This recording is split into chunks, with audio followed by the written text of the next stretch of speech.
जीवन छवि one day campus में मैं संजय सिंह आपका स्वागत करता हूँ। इससे पहले के वीडियो में जैसे हमने चर्चा किया था कि पायदार पेटियाँ क्या होती हैं, आज हम लोग भूकंप की चर्चा करेंगे। भूकंप क्या होता है अर्थात भूकंप का तात्पर्य क्या है।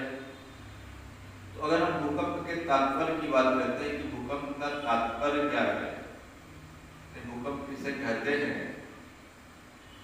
तो हम क्या बोलते हैं कि भूपटल पर होने वाले, यानी हम बोलते हैं भूपटल पर होने वाले एकाएक कंपन को हम भूकंप कहते हैं। तो भूपटल पर होने वाले एकाएक कंपन को हम भूकंप कहते हैं। भूकंप का अध्ययन जो है आपका वह सिस्मोलॉजी में करते हैं, अर्थात सिस्मोलॉजी के अंतर्गत भूकंप का अध्ययन किया जाता है। सिस्मोलॉजी के अंतर्गत भूकंप का अध्ययन किया जाता है।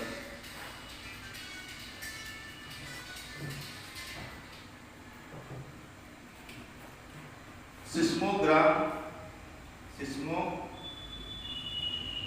नामक यंत्र से, यानी कि भूकंप मापने का जो यंत्र है उसको हम सिस्मोग्राम कहते हैं। तो सिस्मोग्राम नामक यंत्र से हम भूकंप को मापते हैं, जबकि भूकंपीय तरंगों के द्वारा निर्मित आरेख को हम सिस्मोग्राफ कहते हैं। सिस्मोग्राफ जो होता है वो भूकंप मापने का यंत्र नहीं, बल्कि क्या है, सिस्मोग्राफ जो होता है वो ग्राफ एक आरेख है जो भूकंपीय तरंगों के द्वारा निर्मित होता है। कि जो भूकंप है, इस भूकंप का अगर हम कहेंगे जो भूकंप है, इस भूकंप की तीव्रता मापने का जो पैमाना है भारत में रिक्टर स्केल। क्या है? Richter scale. रिक्टर स्केल के द्वारा भूकंप की तीव्रता का मापन करते हैं और यह जानते हैं कि रिक्टर स्केल पर 0 से लेकर 9 तक के अंक अंकित होते हैं।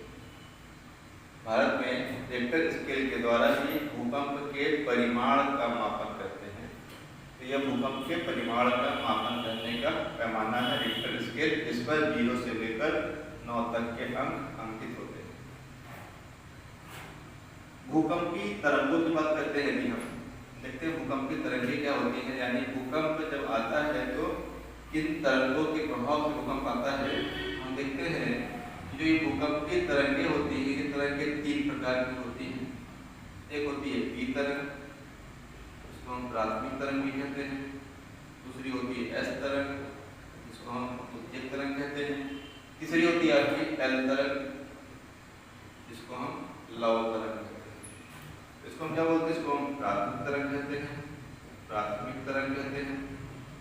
इसको हम द्वितीयक तरंग कहते हैं, द्वितीयक तरंग कहते हैं, जबकि इसे हम लव तरंग के नाम से जानते हैं। लव तरंग जो पी तरंगें होती हैं, इनका जो वेग होता है, यानी जो इनकी चाल होती है, सकते हैं स्पीड, चाल, वेग, वेलोसिटी जो है आपका, यानी इनका जो वेग होता है वो सर्वाधिक होता है। सर्वाधिक होता है। पी तरंगों का वेग सर्वाधिक होता है। एस तरंगों का वेग जो होता है, ये हमने दिखाया इसको कि ये पी वी पी है, तो इससे कम किसका होता है? इससे कम बी एस का होगा। एस तरंगों का वेग क्या होगा? पी से कम होगा। और सबसे कम वेग किसका होगा? सबसे कम वेग जो होगा आपका वो एल तरंगों का होगा। यानी एल तरंगों का वेग सबसे कम होता है, जबकि पी तरंगों का वेग सबसे अधिक होता है। यही कारण है सतह पर सबसे पहले पी तरंगें आती हैं, फिर एस तरंगें आती हैं, फिर एल तरंगें आती हैं। एल तरंगों से ही पृथ्वी पर विनाश होता है, यानी इनको हम विनाशकारी तरंगें भी कहते हैं।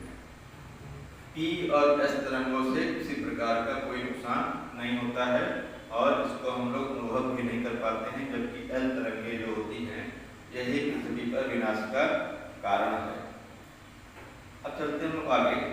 देखते हैं कि एक होता है अधिकेंद्र और एक होता है आपका भूकंप मूल। अधिकेंद्र क्या होता है?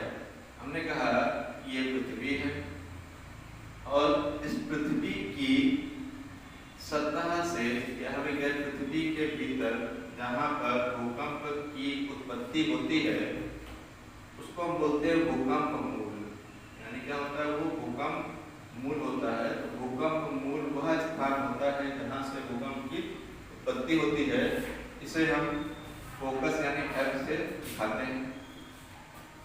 भूकंप मूल के लगभग वह स्थान जहाँ पर भूकंपीय तरंगें सबसे पहले पहुँचती हैं उसे हम अधिकेंद्र कहते हैं, एपिसेंटर कहते हैं, अधिकेंद्र कहते हैं।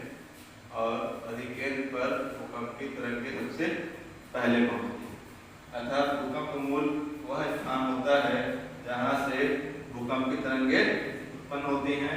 अधिकेंद्र वह स्थान होता है जहाँ पर भूकंप की तरंगें सबसे पहले पहुँचती हैं। और इस प्रकार से हम ये देखते हैं कि भूपटल पर भूकंप के द्वारा सर्वाधिक हानि अधिकेंद्र पर ही होती है। अब हम बातें हैं भूकंप के प्रकारों पर। हम देखते हैं भूकंप दो प्रकार के होते हैं।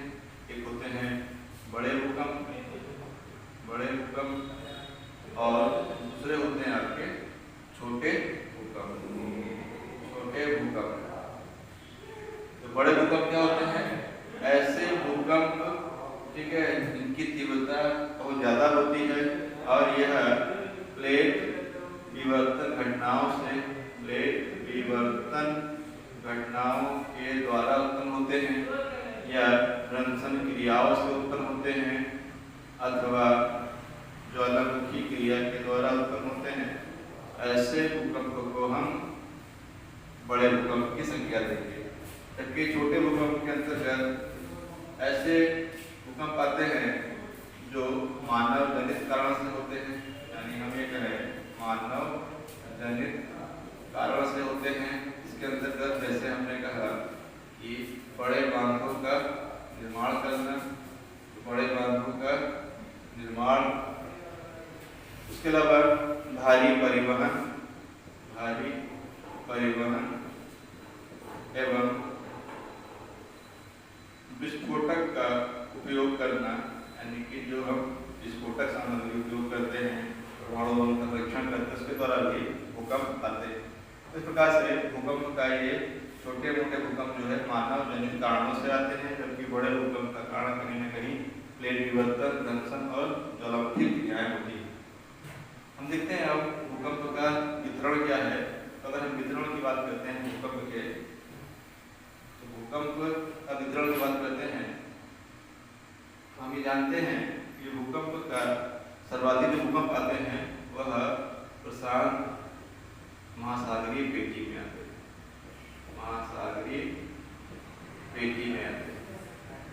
प्रशांत महासागरीय पेटी में लगभग विश्व का 2/3 भूकंप आता है। 2/3 भूकंप प्रशांत महासागरीय पेटी में आते हैं। यानी प्रशांत महासागर के चारों ओर भूकंप की पेटी मिलती है जहाँ पे आपके भूकंप आते हैं। यहाँ पे आपका ये प्रशांत महासागर है और चारों तरफ आपके भूकंप आते हैं।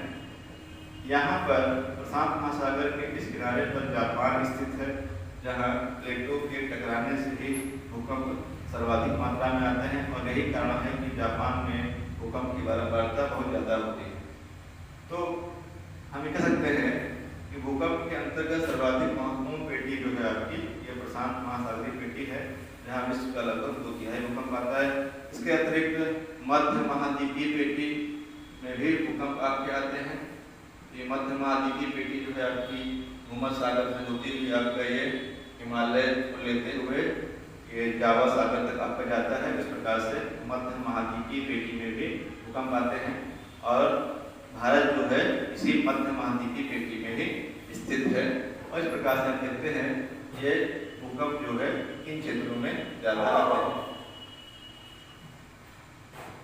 इसके बाद हम लोग नेक्स्ट टॉपिक जो है वो नेक्स्ट वीडियो में चर्चा करेंगे।